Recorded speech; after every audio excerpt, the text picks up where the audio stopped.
Okay, today is Wednesday, October 20th, 2004. My name is Jay Hyland. I'm the archivist here at the Milwaukee Jewish Historical Society. And today I'll be interviewing Ted and Dorothy Sattler as part of the celebration of 350 years of Jewish life in America. Now, Ted, I'm going to start with you first. Could you please tell me your full name? My full name is Theodore A. Sattler. I was born November 12th, 1927, and many people know me as Ted, Teddy, and my business people knew me as Lee Lewis or Lee. And what was the origin of those? Lee Sattler. Lewis? Or No, that's the. That was my business name. Okay. Okay. And you were born in Milwaukee, is that right? I was born in Milwaukee, Wisconsin, right. And My father was born in Hungary. No, not Hungary neither. It was a little town in Austria. The name of it was Arsentin Peter. Okay. We always thought, and this was told to me by my uncle, Fred Sattler, because we had no record of where he was born. And he moved to, or I should say, his father moved to the United States. I can't recall what year. However, he was the first one of the Sattlers to move there. He left 4 boys in Austria with his mother, and she had a farm. And she had taken care of the boys, and being a little older, she couldn't handle the 4 boys, which were Fred, Max, Felix, my father, and Jack. So she took the 4 boys and walked several miles to a little town, and since there weren't too many Jewish people there, there was a priest. She asked this priest to if he could put the boys into an orphanage. But the priest said he couldn't put all 4 of them in one orphanage. He would have to divide them. So he took the 2 older boys and put them in one orphanage, and the 2 younger ones in another. And when the 2 older boys got a little older, they worked and they made a little money, and they came to the United States. There, they came, of course, to New York, and then they moved to Milwaukee, where Fred worked in a factory, and he also waited as a waiter. Max worked in a factory, and they saved enough money to bring their 2 younger brothers out. Their father was a loner by himself. They had actually nothing to do with him. So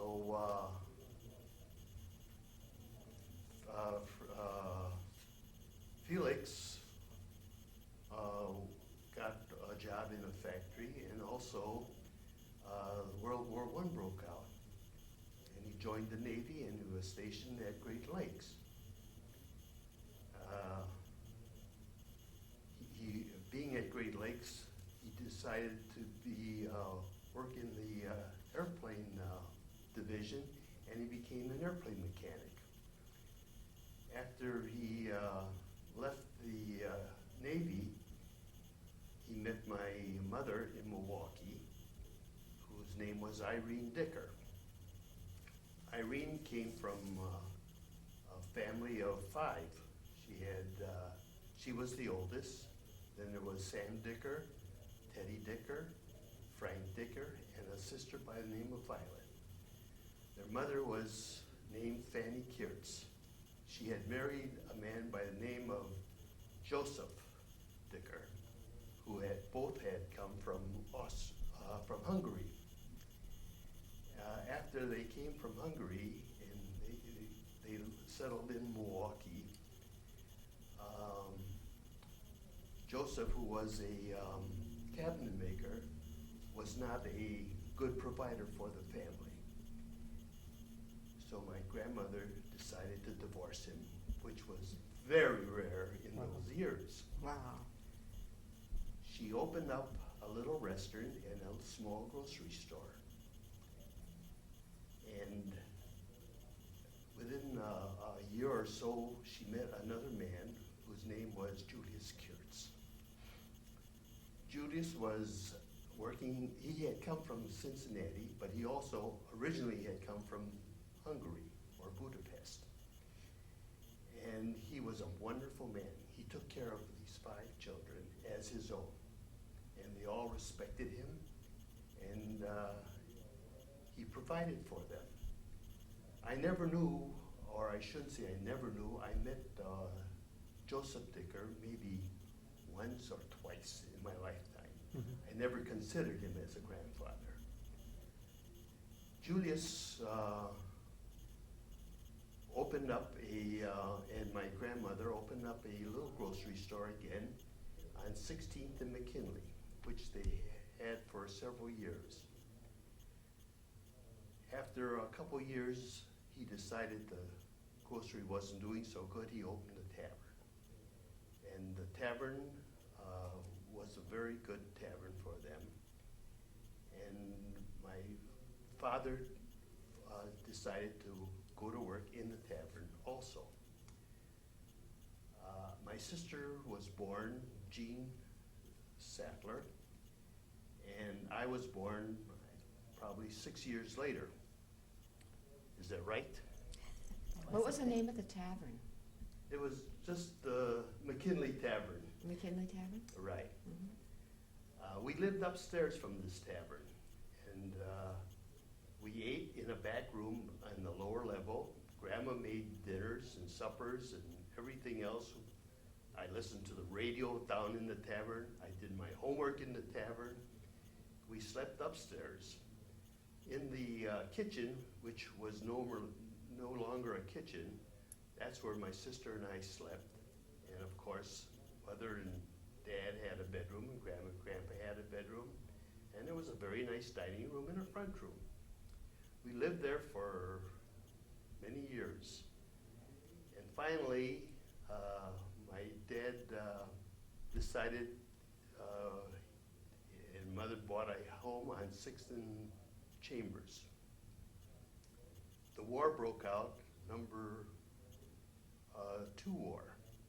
My dad went to work for Kearney and Trecker on the 2nd shift. And my dad would work in the mornings to help Grandpa out in the tavern. I started going to Rufus King High School at that time. And I think Rufus King may have had a dozen Jewish kids in the school, Mhm. the entire school from 9th to 12th grade. There we enjoyed our family's life, and my dad became ill with cancer.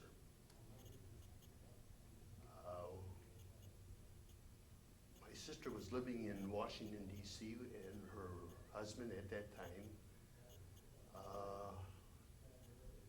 in Alexandria, Virginia, really. We couldn't do much, and my dad had been operated on, of course, and we thought it was a success.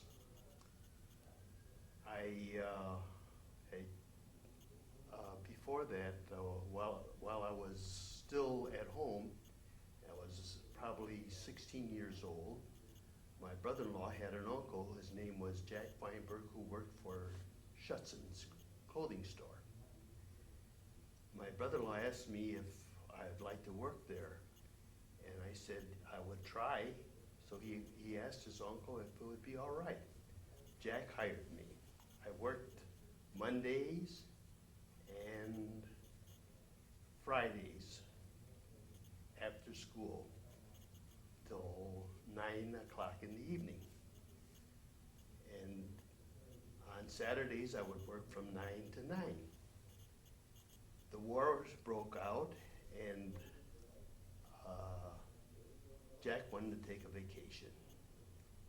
And he wanted 2 weeks, of course. So he said to his boss, Charlie Schutzen, he says, who can relieve me? Charlie had nobody to relieve him, although he had 6 stores. So he said, Teddy can take care of the store. So How old were you? 16 years old. Wow. So Charlie came to the store. He says, can you handle the store for 2 weeks? Jack will give you the key.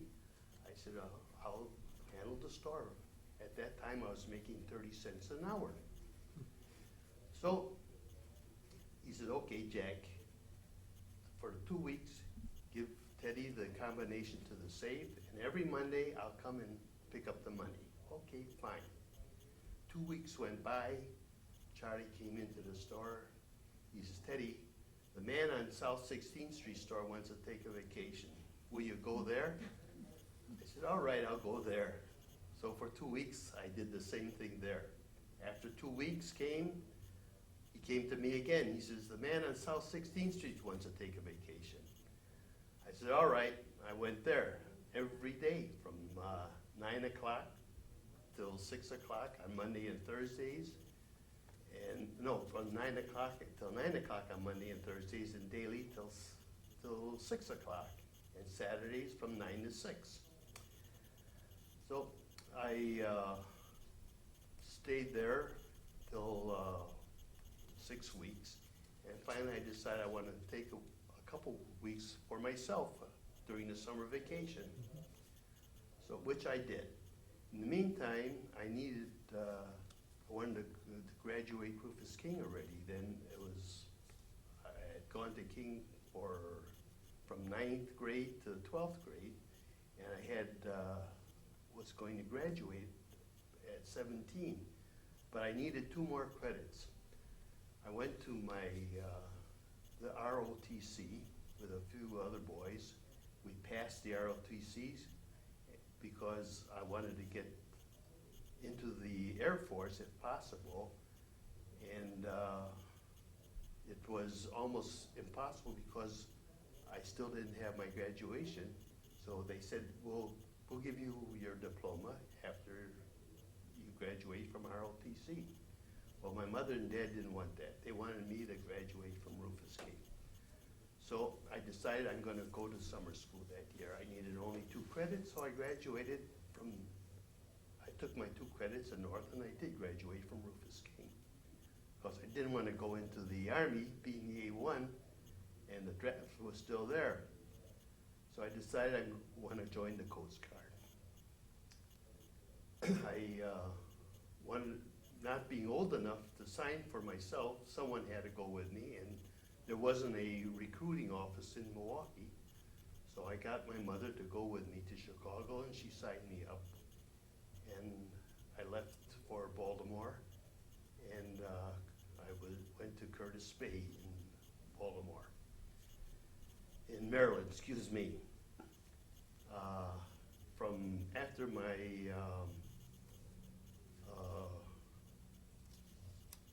induction, I was transferred to the Coast Guard Yard, which was a very big place. And the fact that I could type 60 words a minute, I was a big man. So they put me in the payroll department, and I typed out payrolls. On my leaves, I would go to Washington, D.C. and stay with my sister and brother-in-law and go back to the base. Then my dad had gotten very ill again, and I was told that he can't work. So they needed some money, so I went to the Red Cross and said, maybe I can help out. They said, yes, if you take half of your pay, which was $90 a month. So I said, fine. So I gave them $45, and the government substituted the rest. And this went on for a few months, and my dad was getting worse. So they contacted the Red Cross again, and I was able to get an honorable discharge. Went home, it was in December. I got home, I maybe very shortly, within a week, I went downtown to find a job because I didn't want to work with Schutzens again. I thought I was doing a little better. So I was interviewed by Dave Melman, and he says, fine, we'll put you to work. How about if the government substitutes us and we'll give you a training? I said, what's that? He said, well, we'll pay you half and the government will pay you half. I said, no, I don't want that. He said, I'll work on commission and salary. Well, What store was this? this was at Brill's. Oh, Brill's, uh-huh. So they finally agreed to it. And I worked at Brill's on the first floor selling furnishings for about 2-3 years. And L.A. Brill came to me one day. He says, how would you like to sell clothing upstairs? I said, fine. So I went upstairs and sold clothing. I stayed at Brill's for 15 years, all told. On my 14th year, I was getting a little antsy already, and I thought, this is no life for me. I want to do something on my own.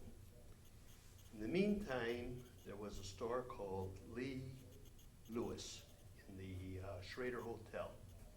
The man who owned it was Lee Horowitz. So I went and I used to go there and talk to him, and finally Lee decided he wanted to move his store from the Schrader to the Wisconsin Hotel, which was formerly Maury Bell. Maury Bell had a very good store, a very high-class store, but unfortunately he ran it down and it was closed up. Lee had taken over the store. And along with Lee, Cy Orth was working for him. So they moved the store from the Schrader to the Wisconsin Hotel, and they stayed there for a year. The business wasn't doing too good. That was 1959. I went to see Lee at that time to find out how much money he wanted for the hotel, for the store, and he told me. So I talked it over with Cy. I says, fine. I says, can you come up with some money? He said, well, let's try, we'll go to the bank. So we went to the city bank, and we couldn't get any finances from them. Well, we still, both of us wanted the store very bad. And I talked it over with some other people who might be able to help us. No one was able to help us. My father-in-law in Chicago and mother-in-law decided they're going to help us. So they came to Milwaukee with my brother-in-law, and they helped finance part of the store. And we still not having enough, my sister and brother-in-law decided they're going to give us the rest of the money. So we financed the store. I gave Cy 50% of the store at that time. We stayed in the store selling hats, shirts, ties, sweaters, and we didn't have any clothing. I went to Chicago and found a merchant there who was able to sell us some clothing on consignment. It was about 10, 15 suits. I knew another clothier in New York, which was Chester, what his last name was now, but it was a very fine clothing, and he sold us some clothing on consignment. That was the beginning of our clothing business. We stayed there, and fortunately, there were times that we thought, both of us thought that we would never be able to make it. Mm-hmm. But we persisted, and every week I would send out 25, 30 cards to people I knew and former customers, and also I would call up individuals, and fortunately we were able to survive. I have a question. Yes. Your relationship with Brill's when you left there and started a store like about a block away, if I'm thinking correctly, or even across the street, how did that sit with them? And did you have problems with that? Well, Brill's had a pension, supposedly, and I was always very interested in the pension, and it was so wonderful that after we would retire being there, that we would get a nice sum of money. Well, when I decided to leave Brill's, I said to Mr. Brill and Mrs. Brill, because I was supposed to be treated as a son, they liked me so much, so they said, well, I'll tell you. I said, well, how about my pension? He said, well, we'll give you $1,000 from your pension for after 15 years. Okay. So I decided, okay, I'll take it and leave, that's all. Mr. Brill said if any time that I might, they asked me what I was going to do, and I told them I was opening a store. I didn't tell him where. Mm-hmm. He said, but if any time you need any help, we'll be very happy to assist you. Well, one time I did call him up. I needed a suit. Never got the suit. But if I called Jake Friedman, who was a cousin to Cy Orth, I could go there and pick up 4 or 5 suits and pay him off. Zal Friedman was the owner at that time, which I thought was wonderful. And he was very nice. Well, we finally did very well. Fortunately, we were able to take vacations, Yes, we were. 2 weeks vacations, and 1 week in the beginning. 1 week in the beginning, right. And we had purchased a house just before we moved, we bought the store. We bought this house on 99th Street. Grandma and Grandpa and my mother owned a house on 68th and Clark. And Dorothy and I, well, let's go back a little bit. I met Dorothy in Chicago at a wedding. She was a bridesmaid. And that was right after my father had passed away. And being so close, my mother said maybe we should go. But she went to a rabbi, and the rabbi said, okay, you should go. So we went. They were And cousins. They were cousins of my mother, and they were very close friends of my in-laws at that time. So Dorothy was a bridesmaid there. Well, she was a nice little girl. Well, I went and talked to her mother, and we spent a little time together, and that was it. So we came back to Milwaukee, and she didn't hear from me, and I didn't hear from her for a year. Finally, we were invited to a bar mitzvah from another cousin in Chicago, who were also very friends to her parents. And lo and behold, there was this beautiful girl.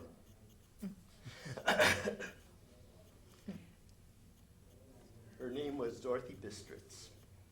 And we started talking, and I asked her out to dance, and we became very close. I would go back and forth to Chicago every other Saturday after working at Brill's, and spend the weekend in Chicago, or sometimes just the night, and drive back to Milwaukee after we went out. We dated for quite some time, and I asked her finally if she would become engaged, which she agreed to. There was another cousin of ours in Chicago who had her 25th anniversary. And the original cousin who had the daughter's wedding was a baker. So I said to him, Joe, how about putting the ring in the cake, this cousin's cake, which he did. Well, Grandma, Grandpa, my mother, my sister, and brother-in-law, we all went to Chicago, and celebrating their 25th anniversary, and Dorothy had to cut the first piece of cake, and she got her engagement ring. And you still have it. Dorothy, were you from Chicago Yes, originally? I was born in Chicago, Uh-huh. March 4th, 1930. And my parents came from Hungary, which became, after World War I, became Romania. My parents never talked about their beginning, so I had to call my brother in Florida to find out where they were from. They were actually, my mom was born in Transylvania, he said. My mom says she doesn't remember where she was born, but it was part of Hungary. And then after World War I, Romania, it became part of Romania then. So when they came to the United States, my mom and dad had Romanian passports. And my mom was in Hitomash, which is not on the map. Oh. Her family was all there. My mom had 5 brothers and 1 sister. And my grandparents, I never met them. My grandfather was a blacksmith and a coachmaker, and they were very well-to-do. But when World War I came, my brothers all went to war, and my mom was quite young. She was 12, 13 years old. My grandfather took her into the business with him. So she never did anything but work, actually. She became very independent at a very young age. And she eventually went to Budapest when she was about 16 and opened up a millinery store. She made hats.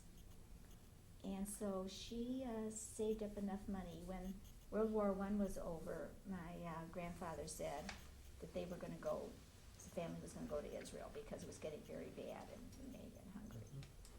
And he saw that things were getting bad. So he said, those of you that want to come with me, and the rest will do what you want. So my mom and her younger brother came to the United States, and the rest of the family went to Israel, my grandparents and my uncles and my aunt. Do you know about what year this was? Around My brother thinks it was around 1920. And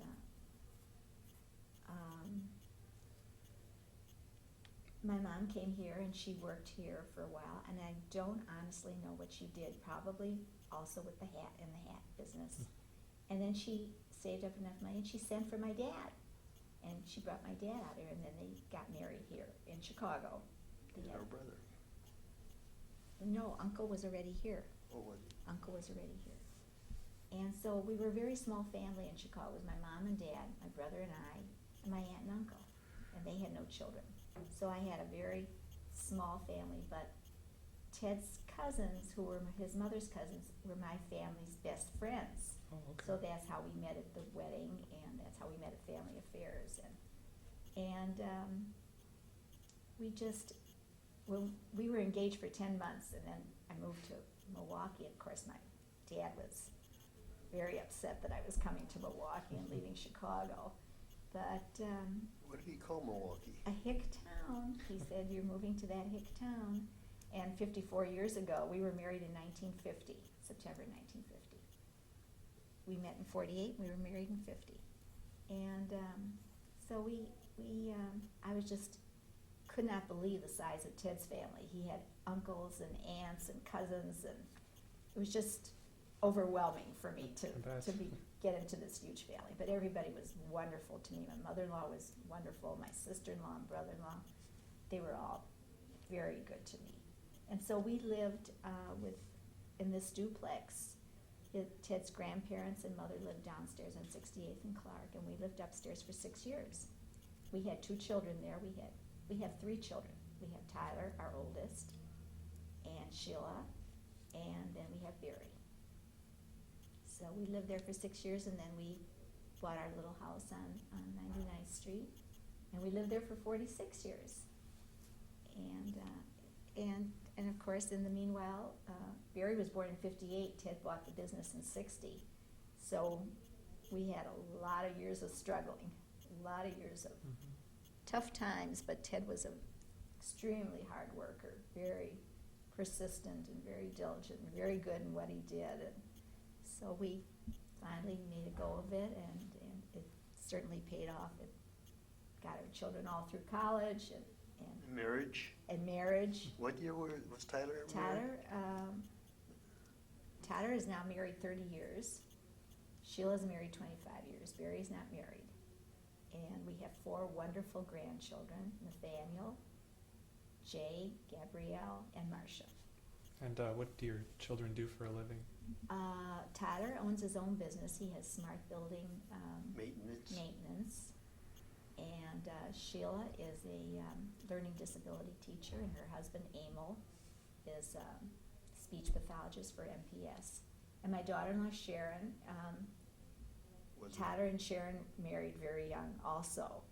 And Sharon became a teacher. Sharon became a home ec teacher. And then when Nathaniel was born, her oldest, she quit for many years, and now she's working at Messmer High School as the food director there. And Barry has his own business. He's in advertising. He works with people at Independent Studios downtown.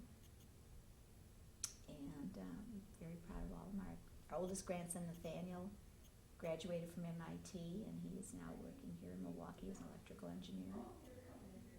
Jay, our other grandson, is working up in Minneapolis in PR and marketing. He graduated from Minnesota last December. Gabriella is down at the University of Indiana, and Marcia is up at Minnesota. She's a senior. She'll be graduating, and she's going to be going to education also. And It sounds like everyone's stayed around in the area we're too, very which is fortunate. very nice for you. We're very, very fortunate that our children have all been close to us and with us, and it's been a wonderful 54 years together and with our families. And of course, we lost our parents. My dad died in 1969. My parents moved to Florida, retired to Florida, and he became ill almost immediately.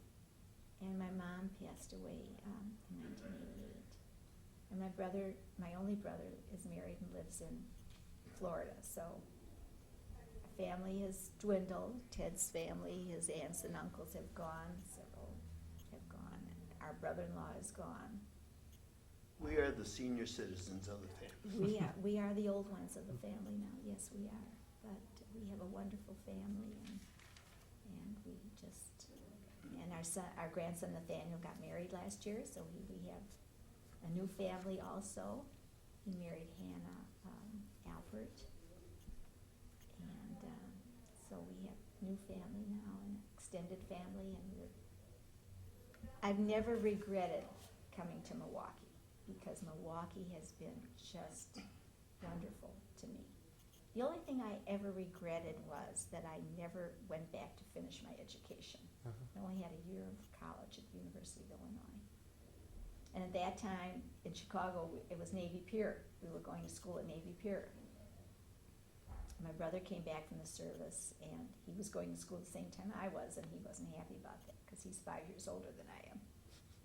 But that's the only thing I've actually regretted, that I never finished my education. But stayed home with the children for 25 years, and it was a marvelous experience. And went to work where?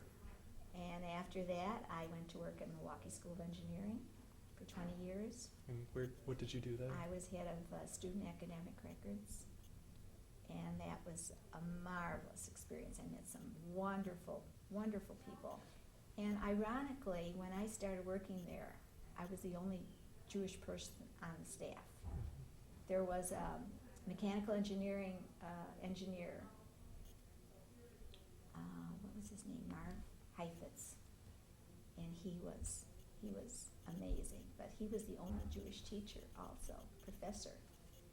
And but I was given every courtesy, and it was a purely German heritage school. You know, the originators, the Werwas, were totally German-oriented people.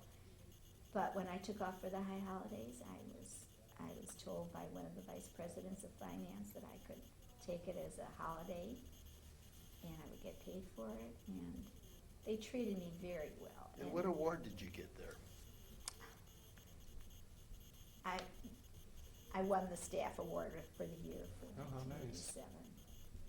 And it was a wonderful experience. The students were wonderful, and so my life was really fulfilled. I'd only had one other job before I got married, so this was like unbelievable that I should be at one place for 20 years. My husband was hoping I would quit after the first year, but I said I'll work for 5 years, and I said I'll work for 10 years. Well, if I work for 15 years, I got 4 weeks vacation. So I continued on, and I worked for 20 years, and it was wonderful.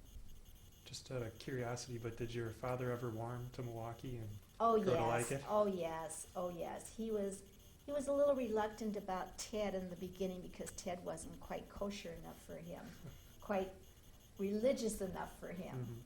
But they became very good friends, and Ted was the best son-in-law that anybody could be. Well, I have a wonderful son-in-law. And what did Dad do? Your dad, When? when he was working in Chicago. Oh, my dad was a tailor. Oh, yeah. Well, I forgot to tell about his childhood. When my dad was 12 years old, his father took him to Budapest to become a tailor, to go to intern as a tailor. Mhm. And he never went home after that. He never went home, and my brother feels that that's why he never talked about his family. My dad had only one other sister, and she had 16 children. Wow. And she and her husband and 13 of those children perished in the Holocaust. And 3 of the nieces escaped somehow. 2 were living in Israel. 1 came to New York and somehow found my father in Chicago. She came to visit him. He was quite elderly already. And then she decided to go to Israel to be with the rest of her family, and he never heard from her anymore after that. So it's quite interesting that he never talked about his family, never mentioned his mother at all. Just told that his father took him when he was 12 years old, which may have been what they did in those days. I don't know, because they all had to have some kind of living. They had to know. Work habits. They had to have something to sustain themselves. So he became a tailor, and he was a tailor. And when Ted went into business, he did give us money to help Ted because he was so proud of Ted for going into business, not knowing what was going to happen to that business. Because my dad said, I always wanted to be in business, but I never was brave enough to do it. And he felt Ted had enough gumption that he would do that.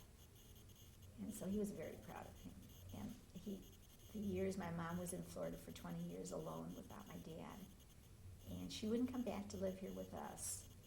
And Ted said, as long as Mom was there, every summer we took the kids, we went and visited her. That was the only place we ever went. The first year we went, who paid for our airplane fare? The first year we went there, my dad was so lonesome for his children and grandchildren, he sent us plane tickets.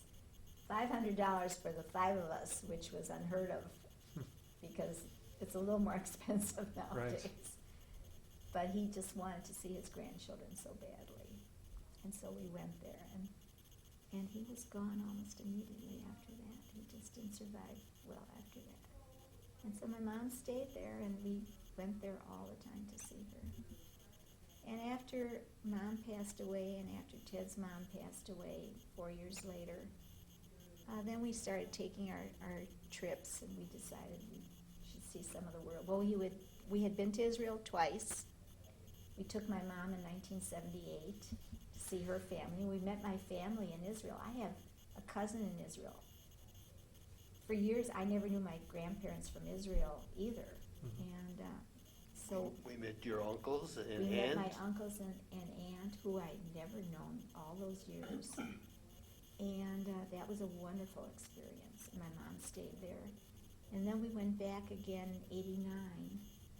And Did you they were find all that it gone. had changed quite a bit since Yes, it first had, time you'd been it there? had changed. It certainly had changed. And my cousin Zev, who lives in Haifa, is there with he has a big family, and his wife Rivka. He always wants to know when we're coming to visit again, and we hope to go back. We hope to go back, because Israel is very important to us, very important to us. And so we've taken trips. We've been to Europe and we've been to Hawaii and of course Israel twice. And Switzerland. we went to Scandinavia and Switzerland. So we've been very fortunate. Our little business really helped us through the years and put all our 3 children through college. And now it's help some of our grandchildren too a little bit, and whatever we can do. But we're very proud of all of them. And just been a wonderful life. We hope we can continue it. And when the kids were small, you became what? In the Cub Scouts? Well, like every other mother, I was a den mother twice, Mm-hmm. Brownie leader, PTA, and that's what kept me occupied for 25 years until finally our youngest was a senior in high school. My daughter said, "Mom, don't you think it's time to stop volunteering and get a real job?" And so she found this ad in the paper at MSOE, and I said, "I don't have any abilities. I don't have any training for any office work."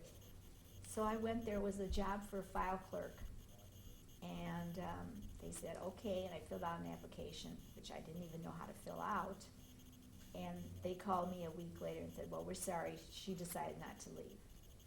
That was in April, and in August, we were in Florida with my mom, and they called, the job was open again, and my daughter made an appointment. We came home on Sunday, and on Monday I went to MSOE, and I started that week immediately, not having worked for hardly ever. And it somehow worked out. And I started as a file clerk, and then the woman that I worked for left, and she retired, and I became head of student academic records. And it was a great life, and I'm still friends with a lot of those people there. And I did get to wear a cap and gown in college because I participated in graduation twice. Last year, MSOE had their 100th anniversary, and they asked me to, as having received a staff award. I was one of the ones that walked down the aisle. So. Oh, how nice. So I did get to wear a cap and gown from college anyway, that I never actually earned. But otherwise, it was a wonderful experience working, and the children all helped a great deal too. My daughter and son were still home when I started working, so they helped my morale a little bit, because I came home some days and I thought, oh, I can't go back to that place anymore. I had absolutely no knowledge of what I was doing. But everyone there was very nice. I had some good friends at work, and they helped me too. Great. I guess this question is for both of you to answer. Is there any lesson in life that you've learned that has carried you through as you've grown up and Well, in business? I'd say to respect one another, to be honorable, and try to do to others what you would want others to do to you. I don't think I can embellish on that anymore. I think Ted has been a great influence on me. He always said that I was such a quiet person when we got married, and now I talk too much. No, you. I talk more. There you are. I talk more, but he has encouraged me to somewhat come out of my shell, Mm-hmm. because I was always a very, very quiet person, very shy and very quiet. And I think working in the workforce for 20 years helped a great deal too, and my volunteer work that I did helped a great deal. But I think mainly Ted's influence in showing me that you can speak up and you can talk to people, and so that's helped me a great And deal. what volunteer do we do together? Oh, well, now we are volunteers for the Make-A-Wish Foundation. We go and help we're office help, which is quite a thing for Ted, but we do office help there, and we've also volunteered for the Jerry Lewis Telethon. We man the phones for that, and we try to do our share for that. And we try to do as much as we can as far as all the Jewish organizations, and we try to contribute as much as we can because it's so important. It's so important for us to help Israel and help the people in Israel, and that's our country. That's our heritage, and that's what we have to sustain. And we've got a long list of people that we contribute to Well, that's through the years. yeah, but Israel, and of Yes. course we've been members of Beth Elner Thomas Synagogue for 44 years.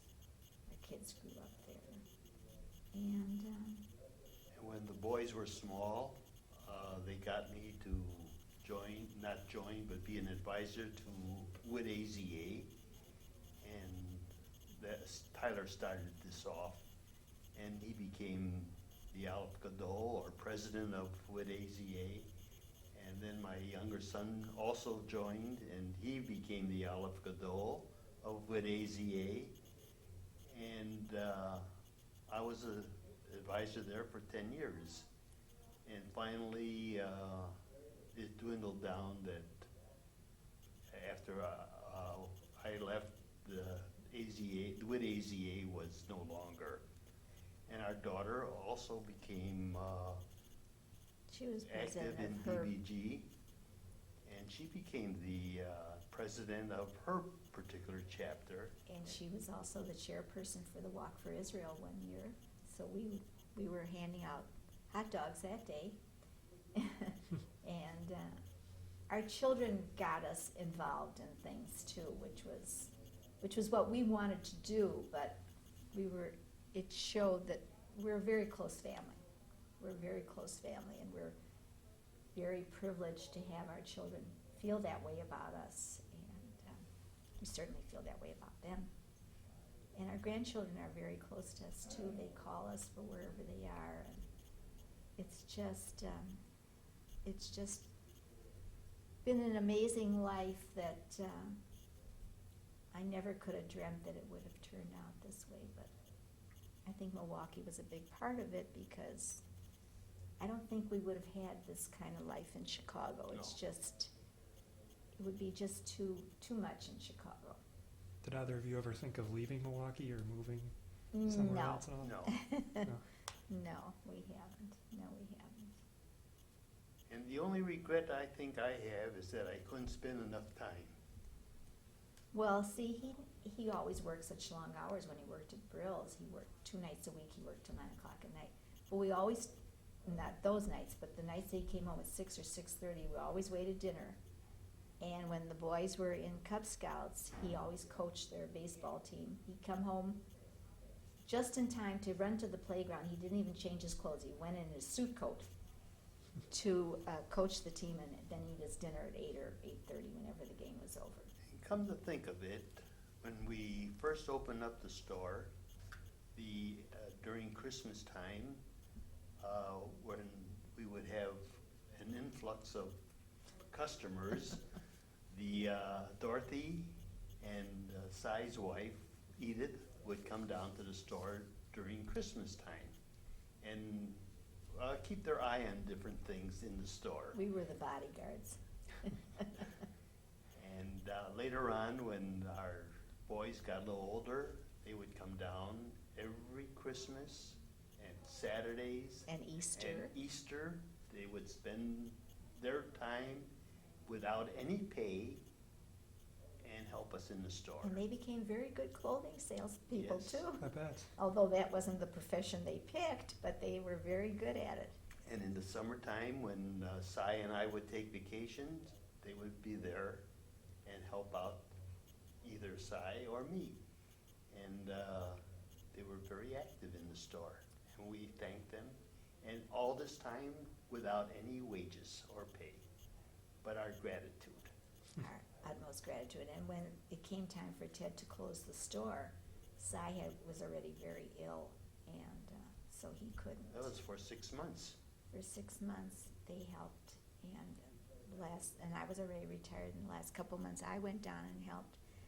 But when it came to the actual closing of the store, that was the last week. Yeah. It was a very difficult time for Ted, and the Yeah. boys and our son-in-law helped.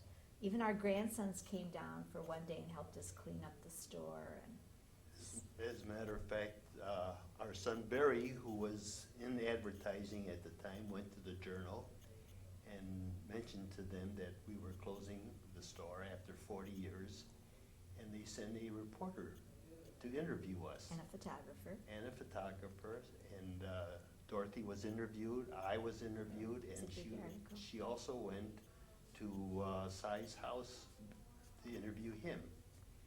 And they gave us practically a full-page article on the closing of the store, which didn't cost us a penny.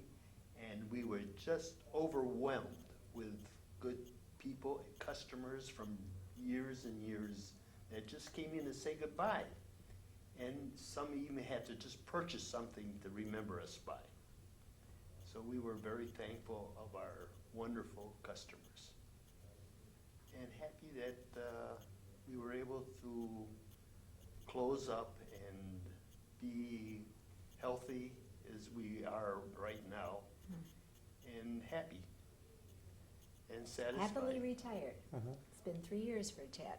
We moved into an apartment, and there we hope to stay and live out our life.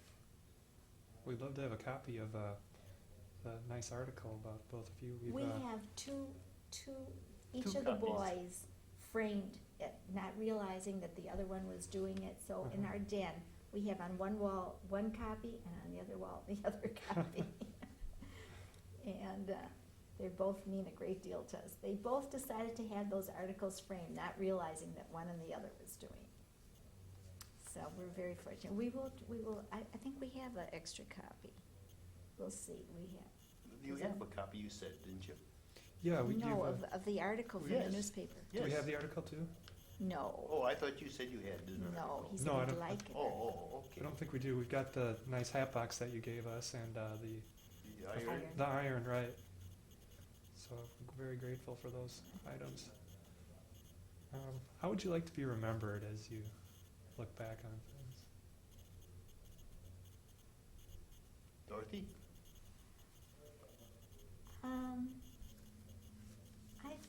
I think I'd primarily like to be remembered as hopefully as a good wife and good mother. I think those were, my mom always embedded that in me. I always said I'd love to follow the path that my mom did, because she was not only a wonderful person, she was everything to us as we grew up. My dad was a hard worker, so he was never around too much either. But my mom was the one that really influenced me a lot too. And my business associates, okay, that was fine and that was nice, but I'd really like to be remembered as a good wife and good mother, good homemaker. It took me 40 years to learn how to cook, by the way. Which is a very good cook. My mother never taught me anything. She always said, oh, you'll know when you start. Well, I never knew how to do anything for years and years. My mother-in-law taught me. My mom wasn't in the city to teach me, so I had to learn for myself. Grandma helped a little too. Yeah, Grandma helped a little bit. Ted's grandparents became my grandparents, and they were just wonderful to me, wonderful people. And so that's how I'd like to primarily be remembered, as a good wife and good mother. That's good with me. Well, but now how would you like to Oh, be remembered? I'd like As to a be- marvelous father, very devoted father, Yes, wonderful businessman. and if I could be as As good as your father was. good as my father and grandfather, Yes. that's all I'd want. And is there anything that we didn't cover during this interview that you'd I think we've like to pretty talk much about at covered all? everything. We've mentioned our wonderful children, grandchildren, daughter-in-law, son-in-law. We have- Grandma and grandpa. And I have a wonderful sister-in-law, Jean Dolgan, who has been more like a sister to me than a sister-in-law. I never had a sister. She took me in when I came to Milwaukee, and I always tell her she schlepped me around all over, because I never knew how to drive, and she drove me, she took me all over. She did everything. And she has been a very big part of my life here in Milwaukee, too. And what about Herbie? Well, my Herbie couldn't bro- be any closer to Well, us. my wonderful brother is, he never had any children. He didn't marry till he was in his 60s. And so our children were like his children, and he's been so good to them. And he unfortunately is in Florida, and we're here. And even when he was in Chicago, we didn't see him that much. No. But he's a wonderful person, And the kids respect him as if they were part of him. yes, they're very good to him. They're very good to him. And he's always been very good to them and to their children. So and now he's been married for 15 years, and he has a whole family on his wife's side who call him grandpa and father and dad, and so he got his family anyway. But he's a wonderful person, and even though he's 5 years older than me, we didn't get along well when we were kids, because he always thought I was a little too young. But after we got married, and he and Ted became very good friends too, and he would do anything for Ted too. And Ted, on the other hand, would do anything for him. I think that's about it, Jay. Okay, well, Mr. and Mrs. Sattler, thank you very much for taking time to interview. Thank you. It's us. our It's pleasure. been a pleasure. Thank you very much. And I'll kiss my bride. Thank you. He thinks he talked long enough, and he deserves a video.